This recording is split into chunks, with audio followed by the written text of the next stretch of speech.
Merhaba arkadaşlar. YouTube kanalıma, mutfağıma hoş geldiniz. Bugün Antalya'nın yöresel lezzetlerinden taş kadayıf, Arap kadayıfı yapıyorum.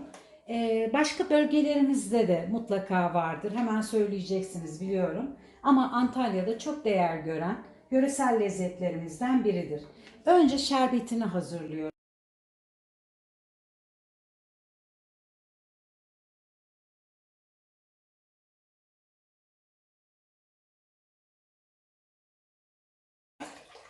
Ve şöyle yarım su bardağına yakın yine koydum. Şimdi şerbetimi ben hemen ocağın üzerine alıyorum. Kaynamaya başlayacak. Kaynamaya başladıktan sonra altını kısacağım. En son indirmeden 1 dakika önce yarım limon suyu ilave edeceğim. Ve soğumaya bırakacağım.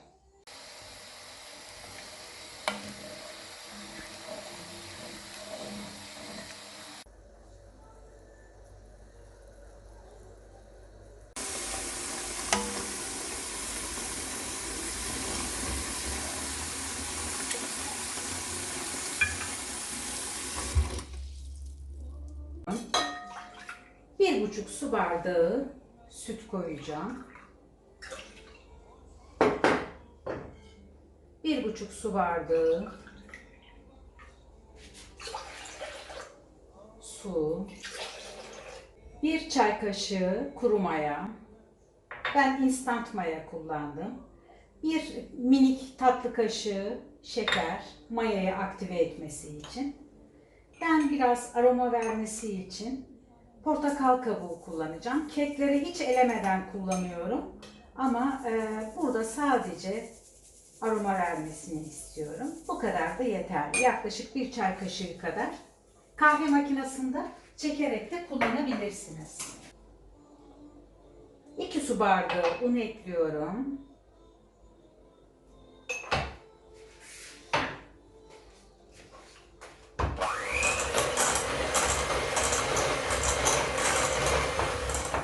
Kadar un tekrar ilave ediyorum.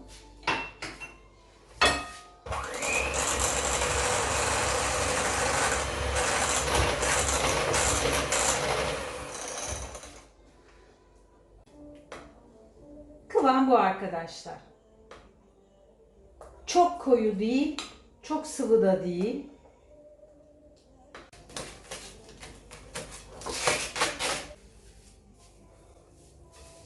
Evet arkadaşlar, hamurum 1 saat kadar bekledi. Şimdi tavama ilk seferinde birazcık zeytinyağı döküp her tarafına yayıyorum. Daha sonraları yapmayacağım. Bu ilk seferi için geçerli.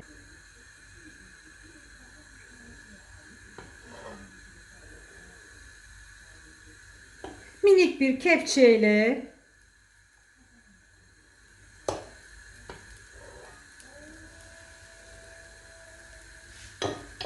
altını çok az kısıyorum.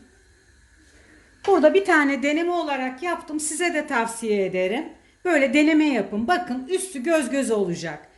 Şöyle altını tavada pişirdikten sonra üstü böyle kalacak ve bunu hemen kenara koyuyorum. Şimdi çabuk olması için ben hemen diğer gözümü de yakarak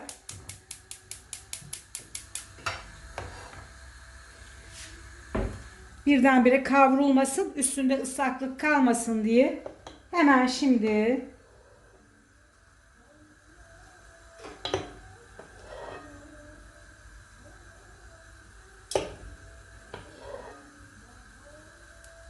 tavam çok büyük olmadığı için ancak 4'er tane alıyor.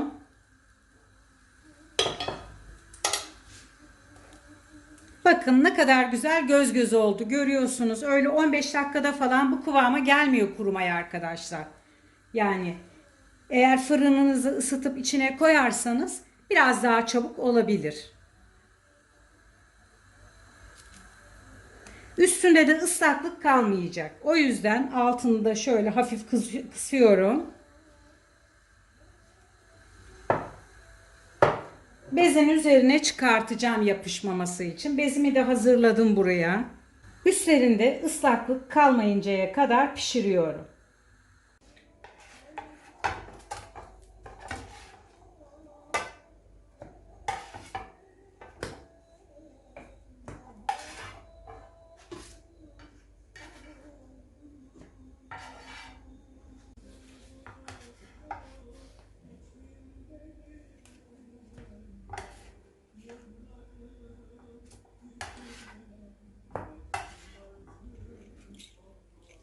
İçini hazırlarken cevizler birazcık iri kıvamda yapılıyor. Ben çok da iri bırakmadım. Öyle hoşlanmıyorum. Böyle benim için yeterli.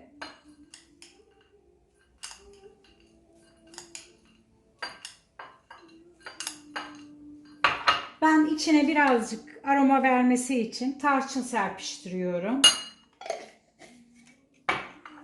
Portakal kabuğu tozu da olabilir. Evet. Hazır. Evet, kadayıflarım, taş kadayıflarım, yassı kadayıflarım böyle hazır. Şimdi ben bunların arasına bir tatlı kaşığı, çok doldurmadan şöyle yapıştırıyorum. Çok bekletirseniz arkadaşlar bu yapışma olmaz. O yüzden hemen taze taze yapıp kaldırıyorum.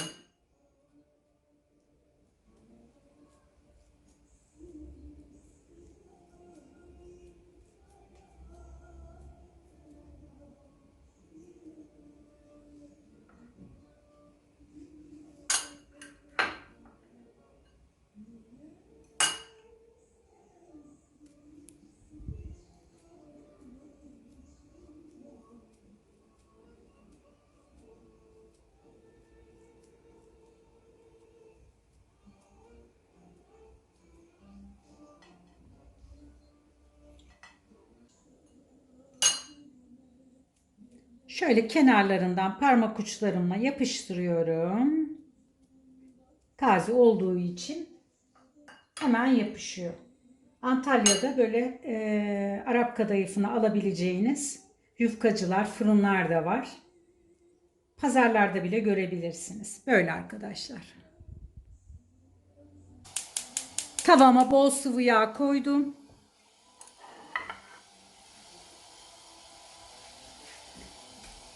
İyice ısındığı zaman kızartmaya başlayacağım. Evet arkadaşlar, şerbetimi hazırlamıştım. Şerbetimi de getirdim. Şerbetim soğudu. Tabii ilk başta onu hazırlayıp bir de soğuk suyun içinde soğuttum. Şimdi Arap kadayıflarını şöyle elime sıcaklık geldiği zaman burada kızartacağım ve hemen soğuk şerbetimin içine atacağım. Şöyle deneme yapmak için çok küçük bir hamur parçası attım. Gördüğünüz gibi daha kalkmadı. Hamur yukarıya kalkmış olsaydı ısınmış olacaktı. Evet, yavaş yavaş hamur ısındı.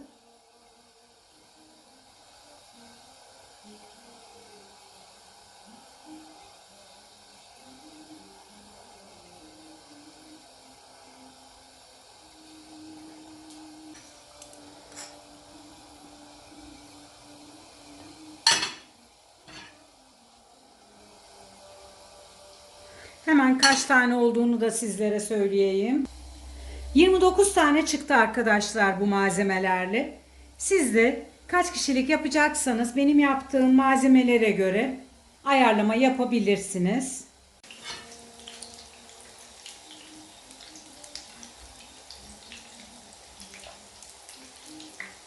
Hepsinin böyle kızarmasını istiyorum arkadaşlar. Bu iyi bir kıvam.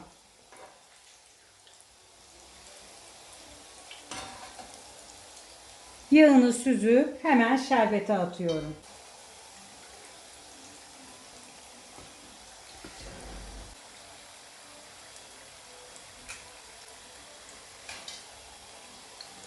Şöyle çıtır çıtır kızarmış olacak arkadaşlar.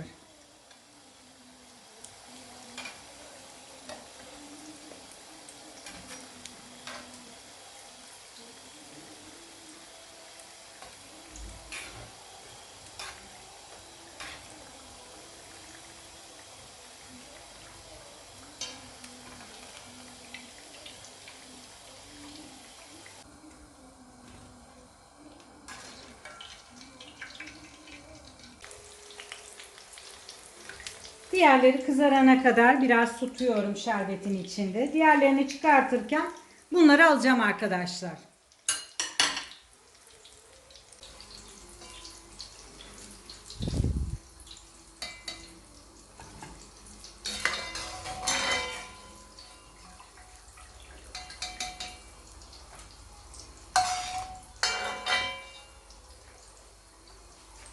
Evet arkadaşlar, Arap kadayıf tatlımız hazır. Ben diğerlerini süsledim. Hemen şunlara da biraz şöyle minik minik Antep fıstığı koymak istiyorum.